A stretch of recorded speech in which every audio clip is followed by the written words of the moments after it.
Uma das cascatas mais fascinantes é a Freixa da Miserela. É a maior queda de água em Portugal continental. O rio Caima despenha-se a mais de 60 metros de altura. A primeira queda de água é comprida, a pique, depois desdobra-se em quedas mais pequenas. Conforme bate na escarpa, o fio de água alarga-se e acentua o contraste com o xisto escuro. O barulho do embate da água domina toda a área envolvente. Do mirador de Miserela, não se consegue ver o final da queda de água. A vegetação densa e a forma como o vale é encaixado esconde o leito do rio. Carvalhos negros e carrascos agarram-se às encostas e a vegetação rasteira é agresta. Para uma visita mais próxima, temos de descer e o caminho não é fácil. Este é um dos motivos porque o vale tem sido indomável. O esquete de carvalhal que aqui existe na área da Freixa da Miserela acabou por ter esta proteção especial exatamente pelo difícil acesso que este local tem e, de certo modo, também pela mão humana que não chegou até ele. Portanto, é uma área muito singular, que tem aqui uma combinação de espécies, sobretudo vegetais, de enorme valor. Nós, neste local, encontramos espécies como o saramago das rochas ou o cardo erigium,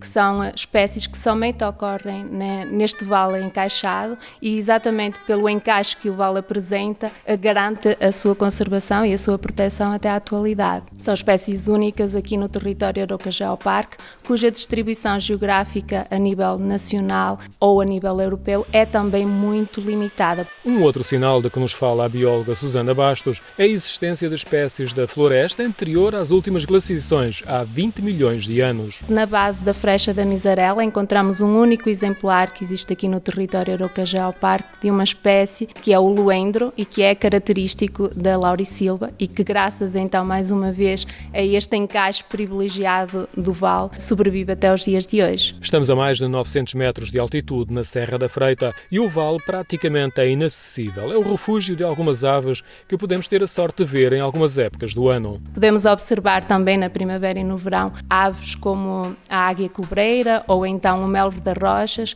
que são espécies que visitam aqui a Serra da Freita apenas durante este período, são espécies migratórias. Têm muita liberdade para voar porque são muito poucos os sinais da presença humana. Miserela tem meia dúzia de casas e do outro lado do vale, quase no topo da serra, está Castanheira. A pequena aldeia das Pedras Parideiras tem em volta vários socalcos que são usados para a agricultura. Segue-se uma leve e enganadora ondulação da encosta porque se inclina subitamente e de forma acentuada para o vale. Do lado de Castanheira também podemos ver uma perspectiva interessante da Freixa da Miserela. A vista revela como se forma ao vale uma zona plana de granito que, consoante muda para o xisto, para as carpas, cria uma enorme falésia. O mirador da Freixa da Miserela e o contacto litológico é bom para percebermos a diferença entre as rochas, os seus diferentes comportamentos poderão causar na paisagem. Estas rochas, como têm formações diferentes, têm características diferentes, respondem também de forma diferente à erosão. Na Freixa da Miserela, portanto, é o rio Caima, que está aqui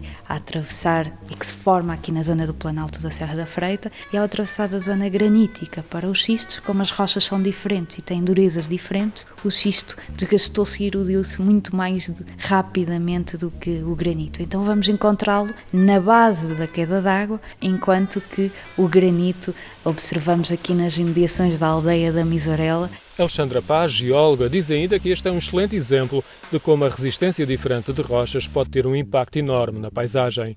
Curiosamente, depois da queda de água, o rio Caima segue por um percurso estreito porque o vale encaixado não lhe dá liberdade para se alargar.